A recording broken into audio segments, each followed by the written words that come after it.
নমস্কাৰ, মই বাস্তু কনসালটেন্ট অৰ্পণ দত্ত। আপোনালোকে যদি মোৰ চেনেলটো এতিয়াও সাবস্ক্ৰাইব কৰা নাই, সাবস্ক্ৰাইবটো যেন কৰি লয় আৰু বেল বুটামটো দবাই লয়।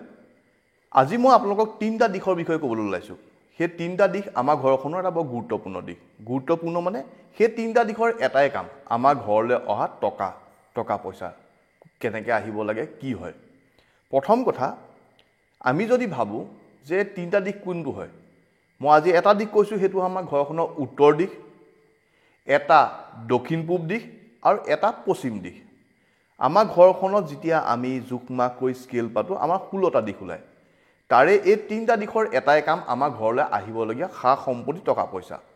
যিহেতুকে আজিৰ যুগত টকা পইচাটো আমাৰ ঘৰত সবচে জৰুৰী বস্তু।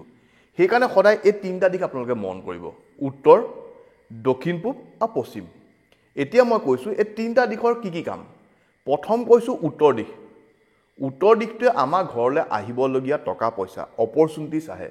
এখন দোকানৰ কাষ্টমাৰ উত্তৰ দিশে আহে। এজন কণ্ট্ৰেক্টৰ, তেওঁৰ কণ্ট্ৰেক্ট পোৱা যিটো ৰাস্তা খোল খাব লাগে, সেইটো উত্তৰ দিশে দিয়ে।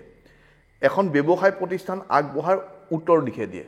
যদি আপোনালোকে ভাবিছে যে আমাৰ ব্যৱসায়ত বাধা পৰিছে, কাষ্টমাৰ্ছ কমিছে, মোৰ কণ্ট্ৰেক্টটো আগবাঢ়িব পৰা নাই, তেতিয়া আপোনালোকে উত্তৰ দিশটো মন কৰিব। আৰু যদি আপোনালোকৰ কাষ্টমাৰ্ছো আছে, আপোনালোকৰ কণ্ট্ৰেক্ট চলি আছে, ব্যৱসায় ভাল চলি আছে, তথাপিও আপোনালোকৰ পইচা অহা নাই অৰ্থাৎ আপোনালোকে পে'মেণ্ট পোৱা নাই, আপোনালোকে বাকীত দিছে, বাকী ৰিকভাৰী হোৱা নাই, বা পে'মেণ্ট ব্লক হৈছে, তেতিয়া আপোনালোকে মন কৰিব আপোনালোকৰ দক্ষিণ পূব দিশটো।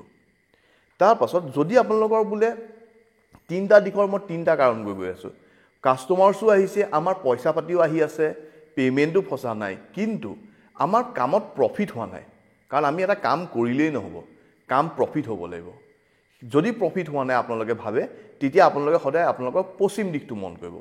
তাৰমানে উত্তৰ দিশটোৱে আমাক কাষ্টমাৰ্ছ অপৰচুনিটিছ আহে, দক্ষিণ পূব দিশটোৱে আমাৰ ঘৰলৈ কেছ ফ্ল'টো স্মুথ কৰে, আৰু পশ্চিম দিশে আমাক গেইনছ প্ৰফিট দিয়ে। এই তিনিটা দিশৰ এই তিনিটা কাম। আৰু তাত কি বাস্তুদোষ হ'লে আপোনালোকৰ প্ৰব্লেম হ'ব পাৰে মই আজি কওঁ। তাত যদি আমাৰ টয়লেট বা কিটচেন থাকে, তেতিয়া প্ৰব্লেম দিয়া দেখা যায়। কিন্তু দক্ষিণ পূবত কিটচেন থাকিলে প্ৰব্লেম নাই, তাত আপোনাৰ দক্ষিণ পূব আৰু পশ্চিমত কিটচেন থাকিলে প্ৰব্লেম নাই, তাত যদি টয়লেট আছে আপোনালোকৰ প্ৰব্লেম দিব পাৰে।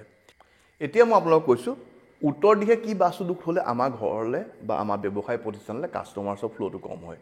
সেইটো হয়, উত্তৰ দিশত যদি আমাৰ টয়লেট আছে বা কিটচেন আছে, তেতিয়া আমাৰ কাষ্টমাৰ্ছৰ ফ্ল'টো বা মানি অপৰচুনিটিছ ফ্ল'টো কম হ'ব পাৰে।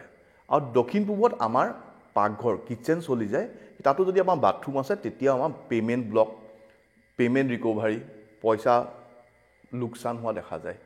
আৰু পশ্চিমতো আমাৰ এটা পাকঘৰ চলি যায়, পশ্চিমতো যদি আমাৰ টয়লেট আছে, তাতো আপোনাৰ প্ৰফিটটো কম হোৱা দেখা যায়। সেইকাৰণে একো ভয় কৰিবলগীয়া নাই।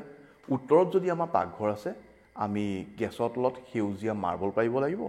আৰু যদি টয়লেট ছিট আছে, টয়লেট ছিটৰ চাৰিওফালে আমি ব্লু কালাৰ টেপ লগাব লাগিব। আৰু দক্ষিণ পূবত যদি আমাৰ টয়লেট আছে, তাত আমি ৰঙা টেপ লগাব লাগিব। পশ্চিমতো যদি আমাৰ টয়লেট আছে, তাত হালধীয়া টেপ লগাব লাগিব। বাকী আপোনালোকৰ যদি পে'মেণ্ট ব্লক, অপৰচুনিটিছ নাই, তাৰপৰা যদি আপোনাৰ প্ৰফিট কম হৈছে, তিনিটা দিশত আমাৰ আজি ক'লোঁ, তিনিটা দিশৰ বেলেগ বেলেগ গুণ। যিটো প্ৰব্লেম হৈছে সেই দিশলৈ গৈ চাব। যদি আপোনালোকৰ তাত বাস্তুদোষ আছে, আপোনালোকে মই কোৱা ৰেমিডিটো কৰি ল'ব। ধন্যবাদ।